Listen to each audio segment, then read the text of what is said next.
এই চিঠিটা আজকে ফাদার্স ডে বলে লিখতে বসা।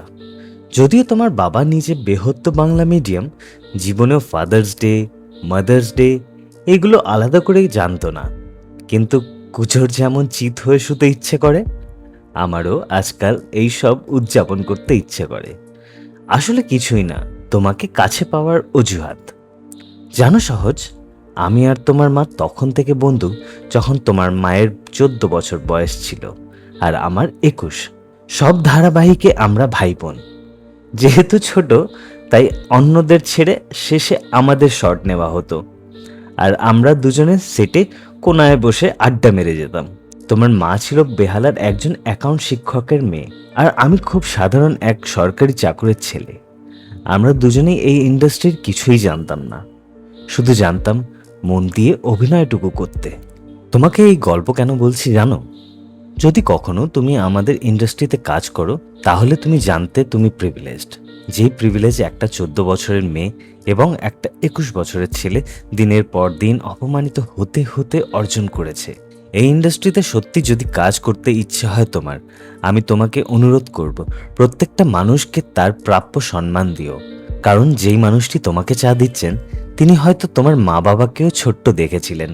উপার্জনের ক্ষমতার আতশকাজ দিয়ে যারা মানুষকে দেখে, তাদের মতো অশিক্ষিত এই পৃথিবীতে কেউ নেই। এরকম অশিক্ষায় তুমি বড় হবে না, এইটুকু আশা করতেই পারি। কি বলো? পরিবার। যেদিন আমরা খবর পাই তুমি আমাদের জীবনে আসছো, আমরা আনন্দে পাগল হয়ে গেছিলাম। তোমার মা গুচ্ছের সব অ্যাপ ডাউনলোড করে ফেললো, রোজ আমাকে আপডেট দিত। এখন ওর সাইজ আপেলের মতো, এখন ওর সাইজ আনারসের মতো, আরো কত কি। তারপর যখন তুমি হলে, তোমার মায়ের একটা রূপ দেখলাম। তুমি জানো না হয়তো, তোমার মা তোমাকে কোনো দিন বাজারের চলতি বেবি ফুড কিনে খাওয়ায়নি, সব নিজের হাতে বানাতো। তাতে যদি সারাদিন লাগে তো লাগুক।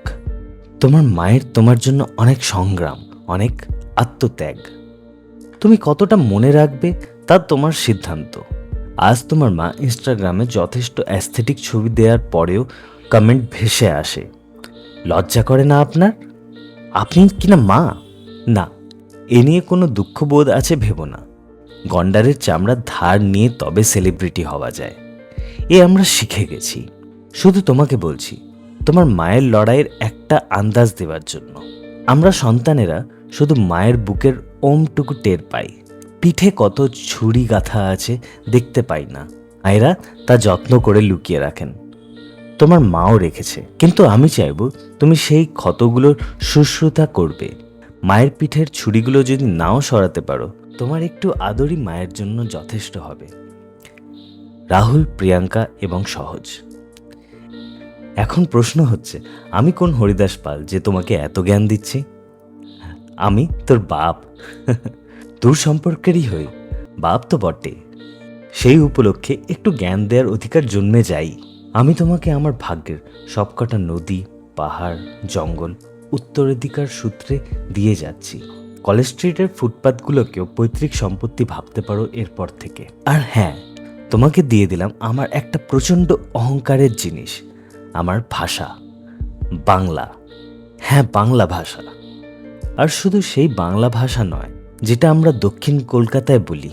বাংলা তার সব উপভাষা, ডায়ালেক্ট নিয়ে যে প্রবল ঐশ্বর্যের অধিকারী, সেই সব ঐশ্বর্য তোমায় দিলাম, সবই দিয়ে দিলাম, যা যা আমার।